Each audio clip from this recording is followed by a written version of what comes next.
មានរបស់ថ្មីណែនាំបំងទីរ៉ៃជាមួយនឹង Tester Box មកពី brand Calvin Klein ទៅយើងមាន4 ខ្លឹមណា Tester Box យើងមាន CK Shock for him CK Shock for her CKB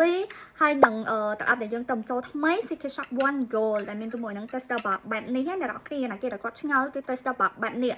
ប្រអប់វាក្រាស់វាមិនមែនជាប្រអប់ដែលហុំថងអីធំធៅទេប៉ុន្តែគឺតម្លៃវាធូរហើយអាវ៉ាន់គឺ original សុទ្ធចុះសម្រាប់តម្លៃពណ៌នេះគឺធូរមែនតើអា full box ធូរហើយអា Tester Box នេះធូរជាងអា full box ទៀត CK Shock for him CK Shock for her ហើយនឹង CK One Gold នេះតម្លៃតែ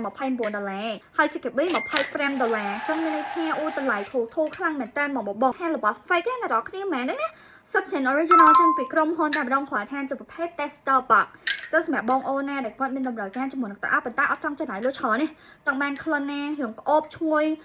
បានចូលចំណោះចំណោមគេណាអ្នកនរគ្នាអាចយកជាមួយនឹង4ក្លិននេះបានក្លិនវិញគឺសុទ្ធសឹងតែល្បីល្អមែនតើតែម្ដងហើយលក់ដាច់ខ្លាំងណាបងអូនចង់សតតែបានគ្រាប់ក្នុង stock ទេចុះសម្រាប់បងអូនដែលគាត់ចង់បានអាចតត page affirmation